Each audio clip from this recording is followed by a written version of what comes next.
وہ جلدی سے ان کے گھر سے نکل کر اون کی گاڑی کی طرف آئیں۔ ہو گیا نکاح، چلیں واپس، اون نے گاڑی کا دروازہ کھولتے ہوئے کہا۔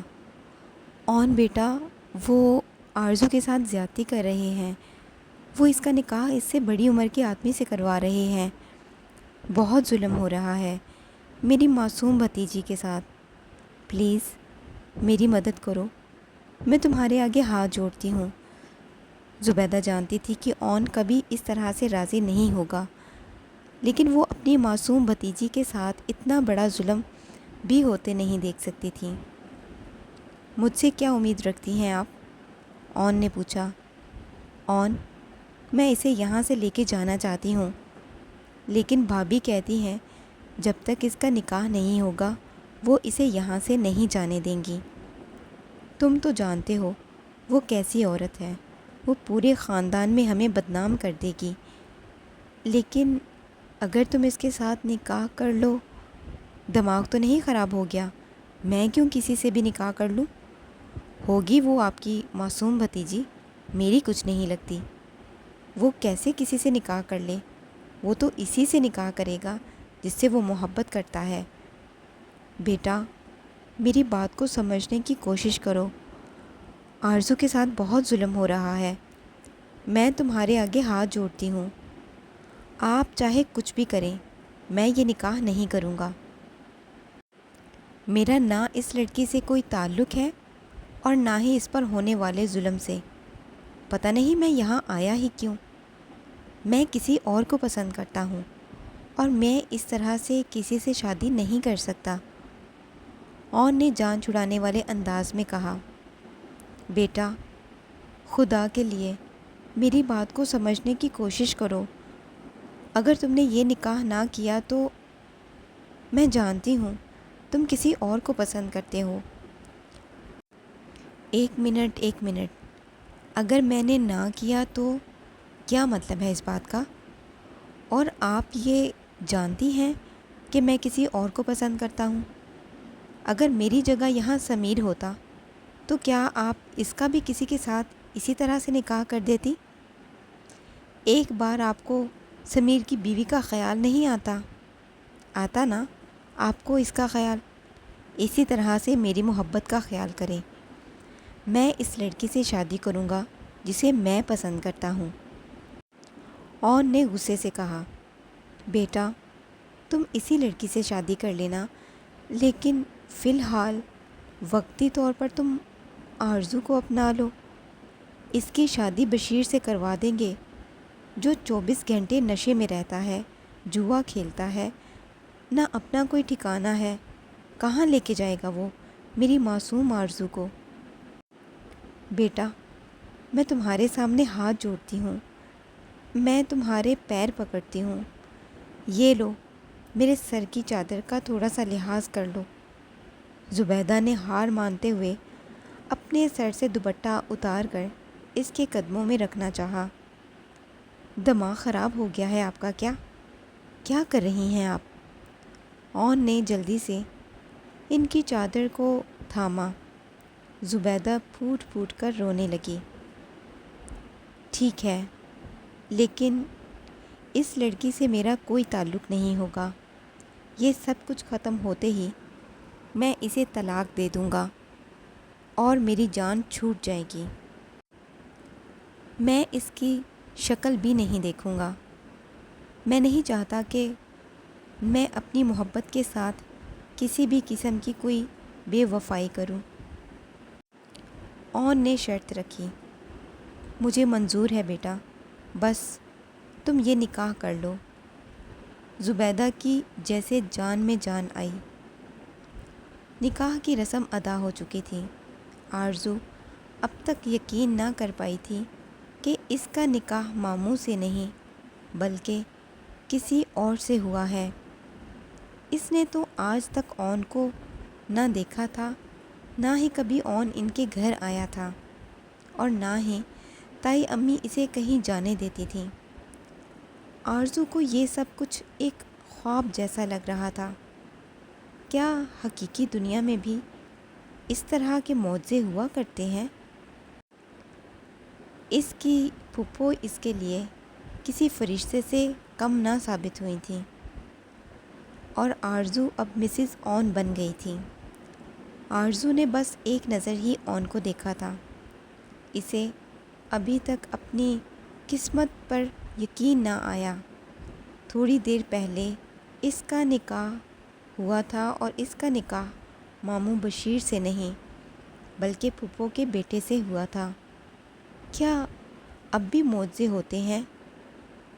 ہاں، ہوتے ہیں۔ اس کی زندگی میں یہ آج جو ہوا تھا کسی معجزے سے کم تو نہ تھا۔ اس کی شادی اس کی پھپھو کے بیٹے کے ساتھ ہونا یہ کوئی عام سی بات تو نہ تھی۔ اس کے قریب کھڑی تائی امی جو افسوس سے اپنے ہاتھ مل رہی تھی، کبھی اپنی بیٹی کو دیکھتی تو کبھی اسے۔ کمینی کی قسمت دیکھو، لکھوا کے آئی ہے، بیٹھے بٹھائے اتنا خوبصورت دلہا مل گیا، اوپر سے پولیس والا، اور میں نے تو سنا ہے کہ پھپھو کا گھر بھی اسی کے نام لکھا ہوا ہے۔ تامیہ نے سرد آہ بھرتے ہوئے کہا۔ اس کے تو بیٹھے بٹھائے لاٹری لگ گئی۔ تائی امی کو افسوس ہو رہا تھا۔ قسمت ہو تو ایسی ہو، ورنہ نہ ہو۔ ابھی اس کے دل کو منزل ملے وقت ہی کتنا ہوا تھا۔ ابھی 3 دن پہلے تو اس نے اس لڑکی کو دیکھا تھا جسے دیکھتے ہی اس کا دل اپنی رفتار سے دھڑکنا بھول کر ایک الگ ہی رفتار سے دھڑکنے لگا تھا۔ وہ جو کبھی کسی لڑکی کے ساتھ فلرٹ کرنے کے بارے میں سوچنا بھی نہیں تھا، کل جس کے لیے وہ اپنی تمام تر وفائیں رکھتا ہے، اپنی بیوی کو کیا منہ دکھائے گا؟ وہ آج کسی اور کے ساتھ نکاح کر چکا تھا۔ اس نے ابھی تک نظر اٹھا کر سامنے نہ دیکھا تھا۔ گھونگھٹ میں موجود وہ لڑکی اسے اس کی محبت کی دشمن لگ رہی تھی۔ بے شک اس سب میں اس معصوم لڑکی کی کوئی غلطی نہ ہوگی، اس کے ساتھ بھی تو ظلم ہو رہا تھا، لیکن وہ بھی تو بے قصور تھا۔ وہ تو کسی اور کو چاہتا تھا، اور کوئی اس کی زندگی میں شامل ہو رہا تھا۔ وہ تو اسی لڑکی کو چاہتا تھا جسے سوچتے ہوئے اس کے چہرے پر مسکان آ جاتی تھی۔ وہ کیسے اسے بھلا کر اپنی زندگی کے بارے میں آگے سوچتا؟ اس نے ہمیشہ سے اپنی زندگی میں آنے والے اپنے ہم سفر کو لے کے بہت سارے خواب سجائے ہوئے تھے۔ وہ ہمیشہ اپنی بیوی سے وفادار رہنا چاہتا تھا۔ وہ ہمیشہ سے اپنی من پسند لڑکی سے شادی کرنا چاہتا تھا۔ وہ اپنی بیوی کو یہ احساس دلانا چاہتا تھا کہ وہ اس کی تمام تر وفائیں صرف اسی کے لیے ہیں۔ وہ نہ چاہتے ہوئے بھی اس لڑکی کے ساتھ بے وفائی کر چکا تھا، جسے پہلی نظر میں ہی اپنا دل دے بیٹھا تھا۔ لیکن اس نے سوچ لیا تھا وہ اس لڑکی کو کبھی وہ مقام نہیں دے گا جو اس نے کسی اور کو دے دیا ہے۔ وہ گھر جاتے ہی طلاق کے بارے میں بات کرنا چاہتا تھا۔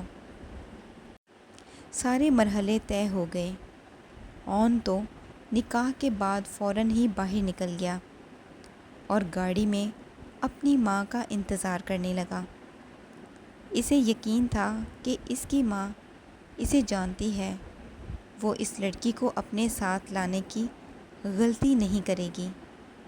لیکن یہ نکاح تو ہوا ہی اس وجہ سے تھا تاکہ اس لڑکی کو یہاں سے نکالا جا سکے، مطلب کہ یہ لڑکی ان کے ساتھ ان کے گھر جائے گی۔ تھوڑی دیر کے بعد وہ تایا ابو کے سینے سے سر لگا کر پھوٹ پھوٹ کر رونے لگی۔ نہ میری بچی، اب مت رو، اللہ نے کرم کر دیا ہے، سب کچھ ٹھیک ہو چکا ہے۔ اللہ تجھے تیرے نصیب کی ہر خوشی دے۔ مجھے یقین ہے کہ آن تیرا خیال رکھے گا، تجھے خوش رکھے گا، تجھے کبھی تنہا نہیں چھوڑے گا، بس اس کے ساتھ وفادار رہنا، مجھے تیری طرف سے کوئی شکایت نہ ملے۔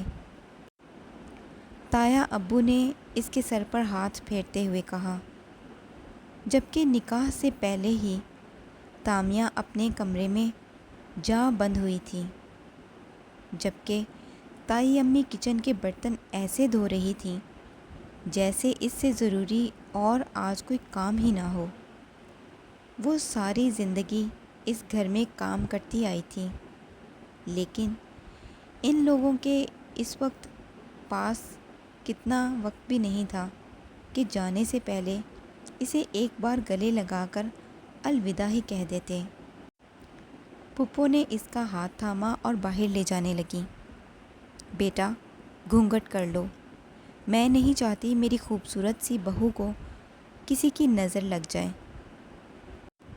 اس کا چہرہ گھونگھٹ میں چھپاتے ہوئے پھپھو نے شرارت سے کہا، جبکہ یہ سوچ کر اس کے کان سرخ ہو رہے تھے کہ وہ اپنی پھپھو کی بھتیجی نہیں بلکہ بہو بن کے ان کے گھر جا رہی ہے۔ سارے راستے ہی اس کا دل بے ترتیب دھڑکتا رہا۔ وہ دونوں پیچھے بیٹھی تھی، جبکہ اون آگے گاڑی چلاتا ان دونوں سے بے نیاز تھا۔ پھپھو آرزو کے ساتھ ساتھ اون کے دل کی حالت بھی سمجھتی تھیں۔ ابھی 3 دن پہلے ہی تو انیسہ نے اسے بتایا تھا کہ وہ اپنے لیے کسی لڑکی کو پسند کر چکا ہے اور بہت جلد انہیں اس کے گھر میں رشتہ لینے کے لیے بھیجنے والا ہے، لیکن انہیں یقین تھا کہ وہ لڑکی جو بھی کوئی ہوگی آرزو سے زیادہ اچھی تو نہ ہوگی، اور آرزو کو اپنی ذمہ داری پر یہاں لائی تھی اس کے نکاح میں، اور اب انہوں نے سوچ لیا تھا کہ وہ اون کو آرزو کے لیے ضرور منائیں گی۔ انہوں نے گھر پہلے ہی خبر دے دی تھی کہ وہ آج اون کی دلہن لا رہی ہیں۔ انیسہ نے تو ساری تیاری کر لی تھی، وہ جانتی تھی کہ آرزو شروع سے یہ احساس کمتری کا شکار ہے۔ وہ تو اپنے گھر میں آئے ہر انسان کو محبت سے ملتی تھی، تو آرزو تو ان کے سب سے لاڈلی بھتیجے کی دلہن تھی۔ یہ بات الگ تھی کہ اون کی اس میں رضامندی شامل نہ تھی، لیکن اون کے ساتھ کوئی زبردستی بھی نہیں کر سکتا تھا، تو کچھ نہ کچھ تو اون کی مرضی بھی شامل تھی اس نکاح میں، جہاں تک انیسہ کا خیال تھا۔ اس لیے انیسہ نے ہر ممکن کوشش کی کہ آرزو کا استقبال خوبصورت بنایا جائے۔ جبکہ ان دونوں کو گھر کے دروازے پر چھوڑ کر وہ نکل چکا تھا۔ کیا تیرا نکاح کب ہوا؟ اور تو نے مجھے بتایا کیوں نہیں؟ اتنی جلدی کیا تھی نکاح کی؟ ابھی 2-3 ڈیٹ مارتے، ایک دوسرے سے ملتے، ایک دوسرے کو سمجھتے، اور تم نے ڈائریکٹ نکاح ہی کر لیا۔ اور میرے چھوارے، عمر صدمے سے بولا، بکواس بند کر، میری شادی اس لڑکی سے نہیں ہوئی ہے بلکہ سمیر کی امی کی بھتیجی سے ہوئی ہے۔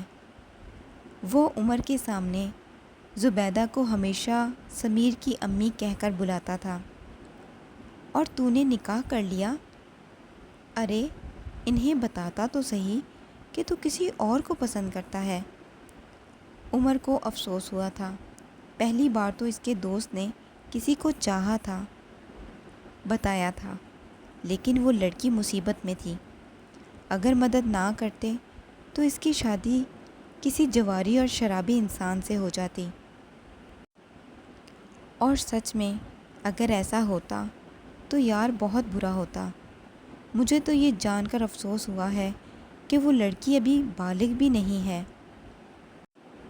اور ویسے بھی میں نے ان لوگوں کو بتا دیا ہے کہ میں اسے طلاق دے کے اسی لڑکی سے شادی کروں گا جسے میں چاہتا ہوں۔ اور مجھے بھی یہی امید ہے کہ وہ میری مرضی کے خلاف کبھی کچھ ایسا نہیں کریں گی، اسی لیے مجھے اس بات کی کوئی خاص ٹینشن نہیں ہے۔ اون نے کہا تو عمر بھی بے فکر ہو گیا۔ لیکن پھر بھی یار، وہ تیری بیوی تو ہے۔ میں نہیں مانتا، اور اگر میں اسے بیوی والی اہمیت ہی نہیں دوں گا تو وہ بھی میرے پیچھے نہیں آئے گی۔ 1 ہفتے کے اندر اندر طلاق کا سارا انتظام کروا کے طلاق دے دوں گا پہلے اسے۔ اون نے اسے اپنا پلان بتایا۔ خوبصورت ہے وہ؟ عمر نے پوچھا۔ ہوگی، میری بلا سے مجھے کیا لینا دینا؟ مجھے جس سے لینا دینا ہے آرزو خوبصورت ہے یا نہیں۔ اون نے بے ساختہ اپنے دل پہ ہاتھ رکھا۔ نہ جانے کیوں جب بھی وہ اس کا نام لیتا تھا اس کا دل زور سے دھڑکتا تھا۔ آج پارٹی کرتے ہیں، اون نے کہا۔ آج تیری شادی ہوئی ہے اور تو پارٹی کے پیچھے پڑا ہے، عمر نے کہا۔ یہ شادی نہیں، صرف ایک کانٹریکٹ ہے اس لڑکی کو بچانے کے لیے۔ پر اب وہ بالکل ٹھیک ہے اس گھر میں، اور ویسے بھی کون سا میں نے اسے اپنی بیوی تسلیم کرنا ہے جو میں اس کے پاس جاؤں گا۔ اون نے سمجھایا۔ ان کی پارٹی رات 2 بجے تک چلتی رہی۔ 2 بجے کے بعد اون اپنے گھر واپس گیا تھا۔ وہ گھر واپس آیا تو اپنے بیڈ پر اسے بیٹھے دیکھ کر اسے کرنٹ لگا۔ ہمت کیسے ہوئی تمہاری میرے کمرے میں میرے ہی بیڈ پر بیٹھنے کی؟ وہ غصے سے دھاڑا۔ وہ گھونگھٹ میں بیٹھی آرزو سہم کر رہ گئی۔ میں نہیں، وہ پھوپھو، آپ کی ماما نے مجھے، یہ کیا میں لگا رکھی ہے تم نے؟ دفع ہو جاؤ یہاں سے۔ اون پھر سے دھاڑا۔ میں کہاں جاؤں؟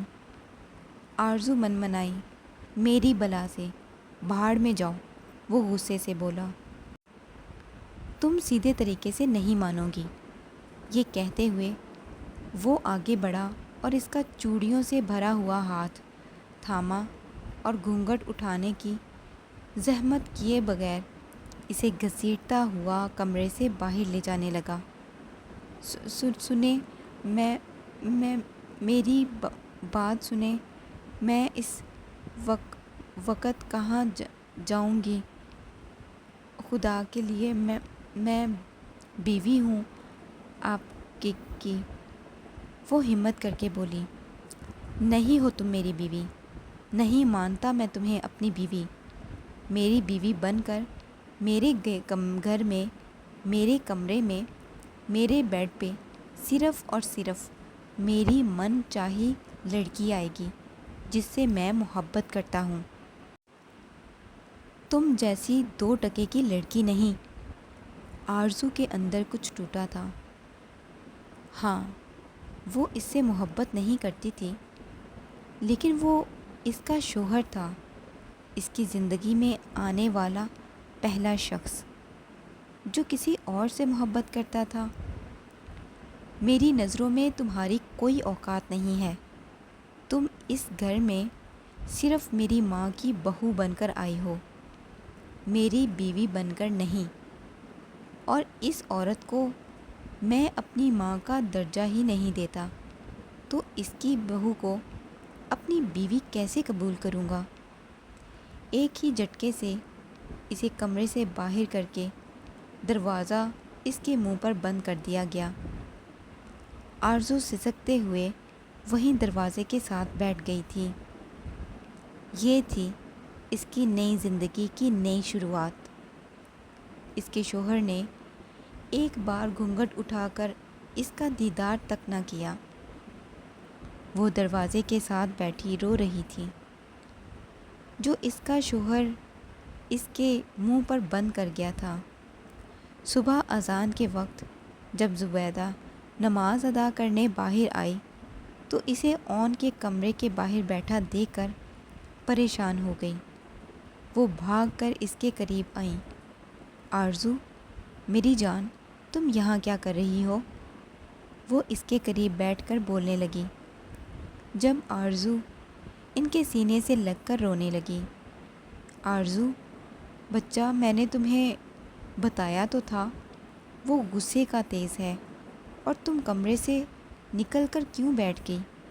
وہ اسے پہلے ہی بتا چکی تھی کہ اون غصے کا بہت تیز ہے، اسے پیار سے ٹریٹ کرنا ہوگا۔ اچانک شادی کی وجہ سے وہ شاید شادی کو بھی قبول نہیں کر پایا ہو۔